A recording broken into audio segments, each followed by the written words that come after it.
আমরা যদি বিরোধে লিপ্ত হই তাহলে পরাশক্তিগুলোর সুবিধা তখন আমাদের কাউকে দিতে হবে ট্রানজিট, কাউকে দিতে হবে সেন্ট মার্টিন, কাউকে দিতে হবে দেশের অর্ধেক। 24-এর ছাত্র নাগরিক অভ্যুত্থানের পরেও যদি সেই বিরোধ আমাদেরকে খায় তাহলে এতগুলো তাজা জেনজির রক্ত বৃথা যাবে। চিল্লায় বলো ঠিক কিনা?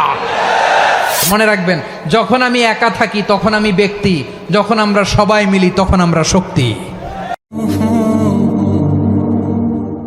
What are the drawbacks and disadvantages of division, social and political division in the society? Disunity. আমরা যদি বিচ্ছিন্ন হই, একে অপরের যদি মারামারি করি, একজন যদি আরেকজনের কাফের ফতোয়া দেয়, আমাদের কি ক্ষতি? এক নাম্বার ক্ষতি হচ্ছে আমরা যদি বিচ্ছিন্ন হই আমাদের শক্তি কমে যাবে, আমাদের পাওয়ার আমরা হারাবো। আমাদের কি হারাবো? পাওয়ার। মনে রাখবেন, যখন আমি একা থাকি তখন আমি ব্যক্তি, যখন আমরা সবাই মিলি তখন আমরা শক্তি।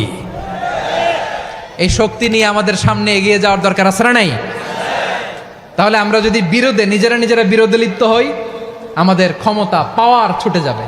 আমরা এই পাওয়ার হারাতে চাই না, ঠিক কিনা বলেন? রব্বুল আলামিন ঠিক তাই বললেন।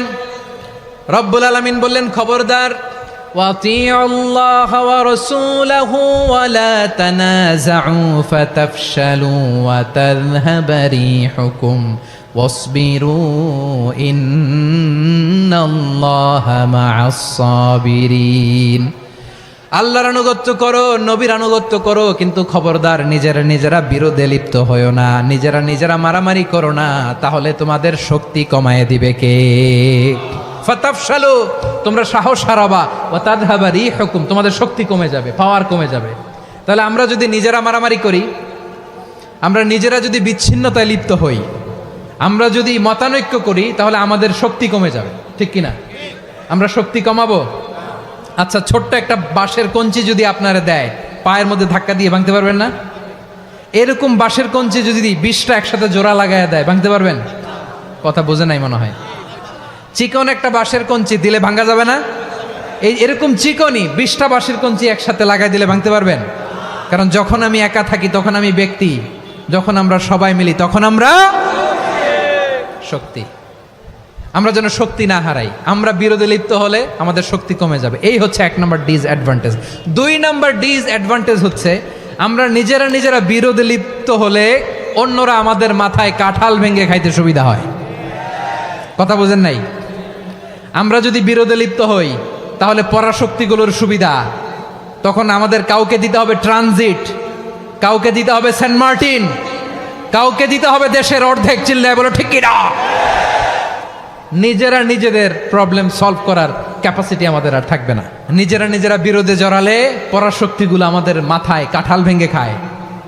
তখন ভারতের পিছনে দৌড়াতে, আমেরিকার পিছনে দৌড়াতে আমাদের জুতার তলা ক্ষয় হইয়া যাইবে। নিজেদের প্রবলেম সলভ করা যাবে না। আমরা যদি অন্যের পিছনে না দৌড়াতাম আর এই বিরোধকে থামাতে পারতাম, বাংলাদেশ আজকে যেখানে আছে তার কমপক্ষে 50 গুণ সামনে থাকতো। চিল্লায় বলেন ঠিক কিনা? তাহলে 1 নম্বর ক্ষতি হচ্ছে আমাদের পাওয়ার লেস হয়ে যায়, আমরা দুর্বল হই যদি আমরা বিরোধ করি। 2 নম্বর হচ্ছে পরাশক্তিগুলোর সুবিধা নেয়। 3 নম্বর হচ্ছে আমাদের উন্নয়ন, দেশের উন্নতি, অগ্রগতি, এটা স্থবির হয়ে যায়, এটা বাধাগ্রস্ত হয়। প্রিয় ভাইয়েরা, ইউনিটি, ঐক্য হচ্ছে একটা দেশের উন্নয়নের মূল ভিত্তি। ইউনিটি অফ এ কান্ট্রি, এটা হচ্ছে একটা সাস্টেইনেবল ডেভেলপমেন্ট, সোশ্যাল স্ট্যাবিলিটির জন্য এটা অনেক গুরুত্বপূর্ণ। এজন্য বিরোধের কোনো স্থান আমরা দিব না, আমরা ঐক্যবদ্ধ থাকবো ইনশাআল্লাহ। বলেন, আর কখনো কাউরে কাফের বলে গালি দিবেন? তুই জাহান্নামী বলবেন? ঝগড়া লাগলে লাগাই দিবেন? তাহলে কি করবেন? মিলায় দিব। আওয়াজ করে বলেন, কি করব? প্রিয় ভাইয়েরা, এই বিরোধ গত 50 বছর তো আমরা দেখেছি, ধর্মীয় অঙ্গন বলেন, সামাজিক অঙ্গন বলেন, রাজনৈতিক অঙ্গন বলেন, এই বিরোধ আমাদেরকে শেষ করে দিয়েছে।